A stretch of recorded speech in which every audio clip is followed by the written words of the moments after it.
Hello, and welcome to the Amplify Your Authority podcast. I am your host, Marisa Shadrick. I'm an online marketing strategist and certified copywriter, and I'm so glad you're listening today because we have an important topic. Many people, as they're initiating or scaling or beginning their business, there are a lot of moving parts and they can find themselves overwhelmed. And they feel the pressure or the tension to do a lot of things at the same time.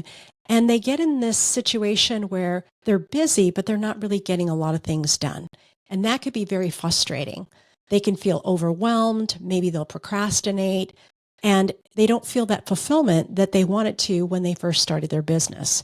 So this topic is all about how to avoid burnout as you grow your online business. Now, these 5 tips are also going to include affirmations.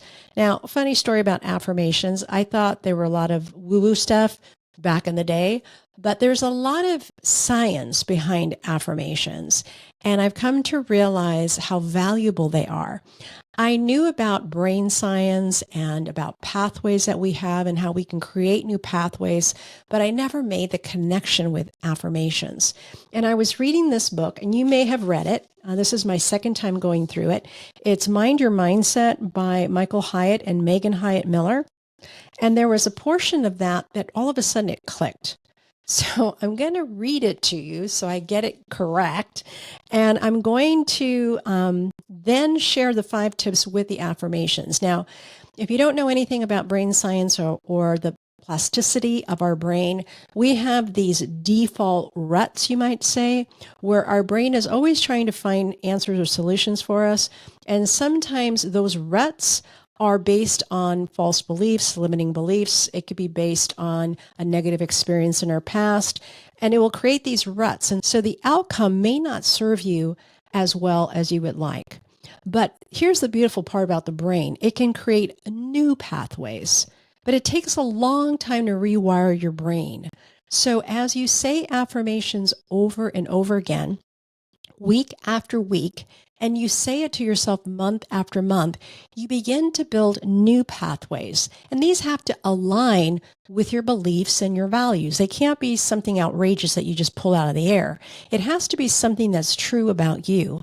And you can listen to these affirmations. You can record them for yourself, or you can read them. And you can go through these affirmations. And what you're doing is you're building these new pathways. And so when you're busy going about your work, you're going to see things differently. You're not going to be as fearful. You're not going to be as hesitant. You're not going to question yourself. And so this is the paragraph that I read where things started clicking together. They were talking a lot about the brain science. And here it says, if our stories, and these are the stories that we tell ourselves in our brain, right? If our stories determine our experience of reality, we can improve our reality by improving our stories. And that creates a positive feedback loop that rewires our brain, making us stronger, more resilient, and more capable of addressing the choices, changes, and chances of life.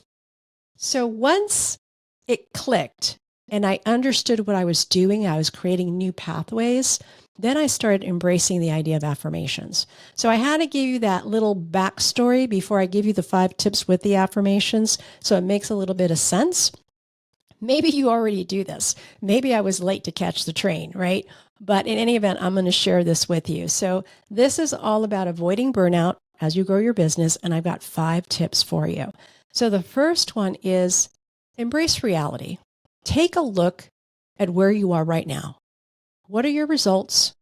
Are you growing revenue? Are you growing your email list? And look at the reality with your personal life as well, and with your health. Just kind of take inventory and embrace reality. Recognize the current state of your personal and business life without judgment or denial. So this is not a way to condemn yourself or anything. This is just looking at facts and making observations and figuring out or understanding your starting point. And so it's always good to have that awareness of a starting point to be able to make informed decisions of what's next when you're planning for growth. So that's the first tip, is embrace reality. And I do this a lot when I journal. I ask myself a series of questions, and I embrace reality where I'm at right now without judgment and without denial. So here's the affirmation. These are some affirmations that I've just written. They'll probably change and evolve because I'm new at this affirmation thing. I've never done it before, and so I'm new with this. And if you have any tips with affirmations, I would love to hear it. Or if you're an expert in that, maybe I can have you on the podcast. So in any event, here's what I wrote, affirmation. And this has to do with embracing reality. My affirmation is, I have been given the gift of life, and I am responsible for how I steward it. With my unique gifts, talents, and experiences, I will navigate challenges and learn what I need to know. I will stay focused, flexible, and teachable. I control my choices and will celebrate successes while gaining wisdom from my outcomes. Now, you can gain wisdom from negative outcomes too. So that's the part that I didn't write, but I'm thinking about that when I'm reading this, because not everything is always a success. So we learn, though, from every experience. Number 2, the next tip I have for you to avoid burnout while you're growing your business or starting an online business is commit to change. You have to see change as a friend. You have to see that change has value. Yes, it is scary. I went through a lot of changes when I was overcoming fear. A lot of changes. And I think I've shared some of the things that I did because I had so many negative stories in my head when I was entering this international speech competition that I literally put bracelets that I had. I had these bracelets that were like, must have been like 12 bracelets that all matched. They were just a number of bracelets, and they were really pretty, but they clanked a lot. And so I put these bracelets on, and every time I had a negative thought or a limiting belief or something that was not serving me right, I'd stop, I'd take the bracelet, I'd reframe it in my mind, and then I'd put it on the other arm. Now, I didn't realize that that was a form of affirmation. That was in 2015, right? I just never connected the dots. And so I had to do that to be aware of the stories I was telling myself in my brain. But we have to commit to change, because if you're in an online, have some kind of online business, or you're a service provider, change is going to be your business partner. It's just the way it is. And so it takes courage to venture into new territory. And even if you've validated your offerings and you know that there's a market there for it, it still can be a little scary, right? You have to trust yourself and navigate the unknown, because it won't be unknown forever. It may be unknown right now, but eventually it won't be an unknown. It'll be familiar, and you'll be able to tackle a new change. So stay flexible and be prepared to adapt. So here's my affirmation for commit to change. My affirmation is, I am open to new possibilities and embrace creativity with confidence. I seek risk. That was hard when I wrote that. I seek risk as a chance to grow and learn valuable lessons. I will confront my hidden fears, expand my potential, and become a trusted leader who serves with empathy and love. So that is the outcome of embracing change for me. So when you're thinking of some of the things that you want to do, and we've covered two, for the first one is embrace reality. The second is commit to change. Think about maybe creating some affirmations for yourself as well. Okay, tip number 3 is accept imperfection. This was a biggie for me because I am a perfectionist, or recovering perfectionist. I am a type A. I'm an Enneagram 1. And this was something that I've been working on for years. I've been working on it for years, and I realized that excellence is good, but seeking perfection is not good. No one is perfect. And doing your best without seeking perfectionism allows you to maintain momentum. It won't slow you down. And you won't be paralyzed by fear or judgment or even potential failure. So you will accept imperfection and continue moving forward, knowing that it's still good. It's still excellent. But we start thinking that it needs to be perfect because we start looking at what other people are doing and we start comparing.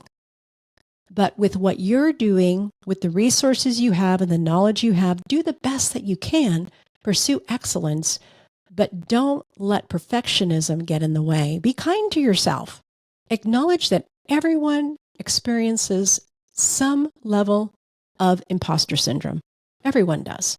Because they're stretching themselves. They're doing things they've never done before. And so that will always bring a little bit of fear. But again, if you accept that imperfection is okay and you accept change, you're going to be able to move forward. So here's my affirmation for accept imperfection. I care about what I create and will do my best with the knowledge I have today, free from self-criticism and unhealthy perfectionism. I embrace mistakes as valuable insights to help me grow, and they will remind me to stay humble and teachable. So again, this is aligned with these tips that I'm giving you to give you an example. So the 3 so far, I want to make sure that you're tracking with me. First one is embrace reality. I gave you an example of an affirmation. Number 2 is commit to change. And number 3 is accept imperfection. Number 4 is manage your energy. Now, I have a lot of energy and I've always been like a little energizer bunny, but sometimes energy can get you doing multiple things, many things at the same time. You have to manage the energy that you have and stay focused on the goals that you've created for yourself. So you have to understand your energy peaks and lows to optimize productivity for the day. Whether you're a day person, a night person, or somewhere in between, you understand where those peak periods are, where you could be more productive. By the end of the day, I don't usually will do a lot of creative writing or writing at the end of the day or try to finish some type of sales page at the end of the day because I'm spent. And it will actually take me longer if I try to muscle through and finish it. It might take me 2.5 hours to finish something that if I was fresh in the morning, I could finish it in 45 minutes. So as I manage my energy, I recognize when my peak times are, and I'll reserve certain tasks or project during those peak hours. And that will help you, especially if it's a demanding task. Do it when you have full energy, and that way you can knock it out a lot faster. And learn to say no to tasks that don't align with your goal or that drain your energy. Learn to say no to tasks that don't align with your goal or drain your energy. And oftentimes for myself, I can say no to other people, maybe other opportunities that aren't in alignment, but it's really hard for me to say no to me. And so sometimes we have to say no to ourselves. Do we need to actually jump on that webinar right now? Do we need to create this new product when we haven't finished completing maybe a course for another product? And typically we want to make sure that everything connects. So if you're going to sell something, and it doesn't have to be a huge launch, if you're going to sell something, you become very clear about what that is. And then everything else that you do, the newsletters, the email sequences, the posting, everything should align with that theme of what you're trying to accomplish for that quarter or that month, whatever it may be. So the problem is we get too busy with too many things and we dilute the productivity and we start working on this and working on that or wanting this, or someone had this great idea or somebody accomplished this and now we want to do it too, and we get distracted. So here's my affirmation for managing energy. I will prioritize rest to nurture my mind, body, and spirit. I will structure my days to leverage my energy peaks and minimize unnecessary interruptions. I will extend grace to myself and remain flexible when I miss the mark or when unexpected events arise, knowing that these moments are temporary. So if for some reason you get off track, it's only temporary. Your regular rhythm is going to continue. You didn't damage the rhythm. You just had one oops one day or one afternoon. That's okay. The next day you can continue. It is not the status quo. It is the exception. The fifth and final is focus, focus, focus, and flourish. So what do I mean by this? Choose one achievement goal at a time and track your progress. And again, figure out, what is this going to provide for me or do for me? I've picked this goal. I've broken up my day. I've figured out when I'm going to be able to do this particular project. I like to take my calendar at the beginning of the month and block out days where I have half days or full days that I don't have client calls, and I highlight them because those are the days I can do deep work. And so figure out your plan on how you're going to get this done and by when, and how much time you're going to be able to devote to it so you can get it done. So choose one goal, because if you have too many, it's too hard again. So for example, if you want to update your website, how many tabs do you have? How many pages does that include? Figure it out, count them. How many pages are we talking about? The home page, the about page? Do you have a product page? Do you have a contact page? How many pages, so that you can figure out how much time it's going to take you. And you can have a realistic goal as far as when you're going to do it. And then the focus work will allow you to execute efficiently without feeling overwhelmed. Now that you've prioritized and these other things are tabled for later, you won't feel overwhelmed. Every week, you can identify the tasks and projects that do or do not contribute to that main goal that you're trying to accomplish. Because things will come at you through email and other things. You have to assess and figure out, does this align with my goal right now or not? Or if this aligns with my goal, then I need to somehow work this in. If it doesn't, I need to table it and write it down somewhere so I'll remember. So here's my affirmation for focus and flourish. I will be intentional about setting weekly goals and managing my energy efficiently. Without judgment, I will track my progress and make adjustments as needed. I will celebrate small wins and review my progress each week to stay motivated. With God's help, I will reach my goals and thrive. Now, the reason why I wrote in there, review my progress without judgment, is sometimes our progress isn't what we want to see, but that's okay with no judgment. If you say, I want to write 30 minutes a day, and you only wrote 10 minutes, that's okay. If you say, I want to reach out to people and create more one-on-one calls, and I want to reach out to 5 people a day, and you find that 5 is too many, maybe you need to scale it back and reach out to one person.